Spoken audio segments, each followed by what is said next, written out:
Mom, Dad, I humbly suggest you save some money and shop Amazon for back to school. It's for my growth, meaning my body's growing at an alarming rate. And clothes you buy me this year will be very small very soon. Plus, the clothes I love today will be out of style tomorrow. But at least your wallet doesn't have to be my fashion victim if you shop low prices for school at Amazon. Hopefully this is helpful. Amazon. Spend less, smile more.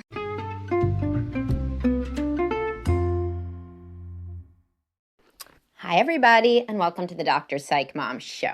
Today, I'll be talking about this idea that women like bad boys, and what does that mean? What does it mean for you? Are you one? Are you not one? What kind of women does this apply to? And how do men and women think about this idea differently? Before we get to that, please do subscribe. Most recent subscriber episode was the unique issues of men in sales. And this is a lot of occupations. And I have, that involves sales in them. So it's probably relevant to more of you than you know. And of course, there's over 160 other subscriber-only episodes, 25% more than if you just listen to the free ones. Okay, so obviously on the internet, people say certain things, and the internet is obviously an extreme version. The people who will comment on things, especially in very opinionated, extreme ways, are not the average person, right? But there is this idea whenever I say that women like guys who are kind and ethical and honest, that say, no, women like bad boys. And so I felt that could be a focus, since it seems to be this common idea. All right, so what do men and women mean differently when they say bad boys? So, who is a classic bad boy, right? Dylan McKay. Dylan McKay from 90210. And obviously that is, I think I mentioned Brenda and Dylan before. I've been rewatching that with my children, 90210. And so if you don't know Dylan McKay, then it doesn't matter, because I'll describe him right now. So he's the classic bad boy because he has a motorcycle, right? And he's attractive and all of that.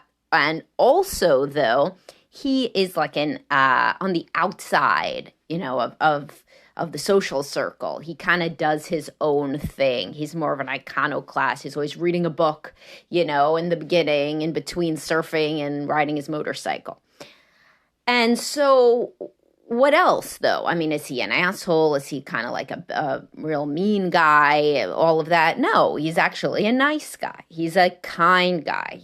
Brenda in the first season is a virgin, and he waits, to have sex with her, and he doesn't pressure her while they're dating and all of that sort of thing. So, sorry if there are any spoilers that are 30 years old, if nobody's seen the season. But anyway, he was an iconoclast. He thought for himself. He didn't seem to bow to social convention. And this is what women usually mean by a bad boy.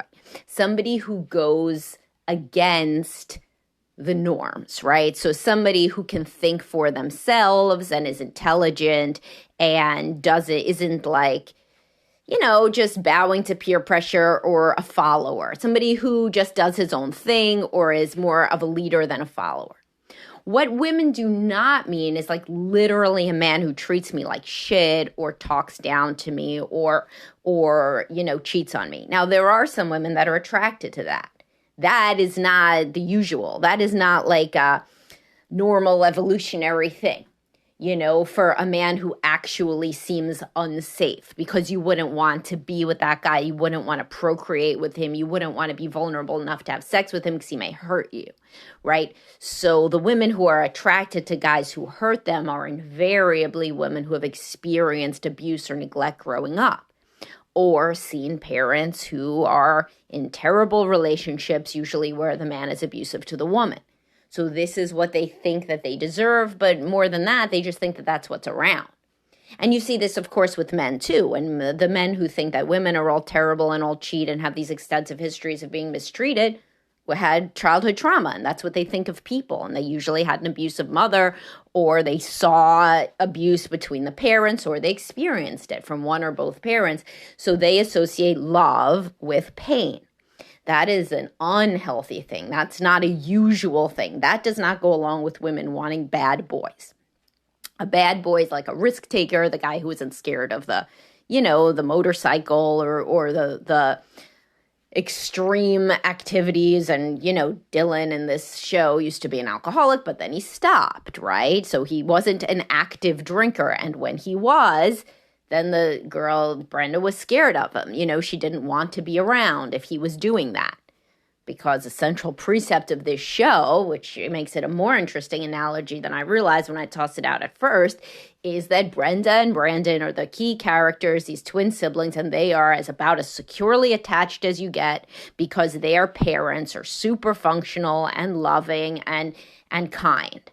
So it makes sense. It's a really good analogy, actually. I didn't even realize it at first. So what happens is, and again, if there's any spoilers, if anybody never saw 90210 3 decades ago and really wants to, then you should stop listening now. But the point is that the securely attached girl, Brenda, they didn't work out. She and Dylan did not work out long term. And beyond him having the motorcycle, Dylan was also, a child who had a mother who abandoned him and a father who was an alcoholic and then was in prison and whatever. So then he ended up dating Kelly, who was another adult child or teenage child of an alcoholic, whose father abandoned her. And that's not just TV. That's literally how it works, right? It doesn't work out between the securely attached and the insecurely attached, but it does work out between two insecurely attached. Because both Kelly and Dylan, they had similar backgrounds. They both had trust issues. They both had experienced things as a child. And there was even one recent episode where he said that, like, we were the kids that that didn't get picked up on time from school. But Brenda wasn't that. So it's interesting because it wasn't probably going to work out between Brenda and Dylan. It wasn't because he was a bad boy. It was because he was insecurely attached, because he had childhood trauma. So it is interesting to think about it through that lens. And I know so many of my cohort watch that show. So if you think about it, it makes a lot of sense given all the things that hopefully you've learned from listening to this show and reading my stuff and other resources. But anyway, back to the idea of the bad boy. The bad boy is not a mean person.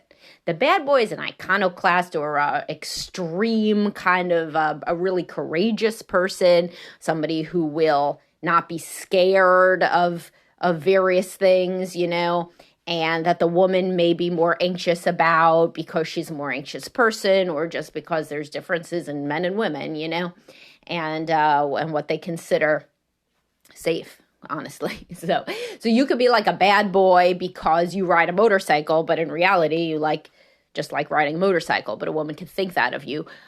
And that's much more healthy to be attracted to a risk taker in that regard, or a risk taker at work or something. But the women that are attracted to guys who actually mistreat them, struggle with substance abuse, etc., those women usually saw that growing up, and that's just what they think that they deserve. And it doesn't click for them, that imago, feeling like you could find somebody that's like your caretaker and the fantasy is to correct them in ways that you could never influence your caretaker. So a girl that has an alcoholic father will date an alcoholic guy and then hope that she could change him in ways that she could never change her father. This usually doesn't work out, obviously, but it would be really healing if it did, and there are some people who have that story. That they met their husband and he was drinking too much and then they got him to stop, and then they live happily ever after. There are stories like that, but not many, right? I mean, not because substance abuse is pernicious and it's hard to get away from. But that's what imago is. It's finding somebody like your caregiver. And imago theory is a central, underpinning of a lot of couples work. So the point is that you try to find somebody who's like your caregiver in positive ways, but in reality, you're clicking in with them also because they're like your caregiver in negative ways, and then you spend your life trying to fix them in ways you could never fix your parents so that your needs can get met. And, when you think about this, you can also think like, what is the, quote, bad boy bringing to the equation also? So the bad boy gets this woman who is centrally focused on, nurturing him and facilitating his development and being the best guy he can be, and who's very impressed by him and his risk taking or his kind of, outside the norm, outside the box thinking and whatever. So if it's a bad boy in that way, in a healthy kind of a way, then that's good. That's fine. That's just really a woman who's attracted to a sensation seeker. She too may be more of a sensation seeker herself. But if it's the other way, that a woman is attracted to a man who treats her like shit, well, then I have a lot of podcasts about that, like When Men Never Take Care of You. And those women always saw something bad growing up. Now, how can a guy get some of this appeal? Well, by being more confident. You could be like the most staid, stable guy. And if you are confident in your own thoughts and you don't kowtow to what everybody else thinks to be a people pleaser, well, then, you're probably going to increase your attractiveness level to women, because women like everybody, like you do. Like if you're a man listening to this and I said, okay, you got two women. One of them just does whatever her friend group says, and she's very, very scared to even get the wrong color Stanley Cup because she wouldn't fit in. And then there's one woman who does what she wants, and would really make her own decisions about herself, irrespective of what her friend group thought. Almost everybody's going to say the second woman sounds more interesting and appealing. She thinks for herself. So the bad boy thing is really, does this man think for himself? And that's the sort of thing that therapy can help you with, and forget about doing it to attract women. I mean, don't you want to be more of a person who could think for yourself? Many people do. But nice guys were usually in this way, the quote, the manosphere way of nice guy. Now, really, the bad boy, like Dylan McKay, was a nice guy. So I have a podcast, Yes, Women Like Nice Guys. But this nice in quotes thing that guys do on the internet, this no more Mr. Nice Guy thing. If you want to work to be less of a people pleaser, then that's wonderful across domains. And you can't really be your authentic self while you're looking to please everybody in the world. That's just not a thing that's possible. You can't both please every single person that you ever encounter and be inoffensive to everybody and make sure everybody likes you, but also think for yourself. There's just no way. And the further that you get in your life and the further in your career and the more success you attain, the more people are not going to like you because, as I always say, as I told my kids, if you're president, half of the Americans don't like you, because you're the wrong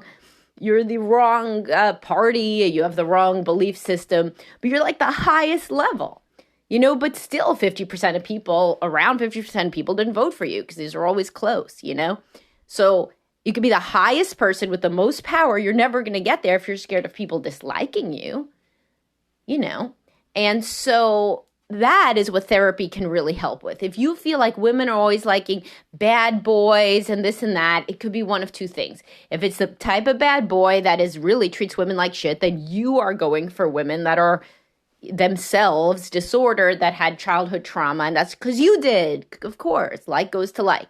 So, but you got the childhood trauma where you ended up scared.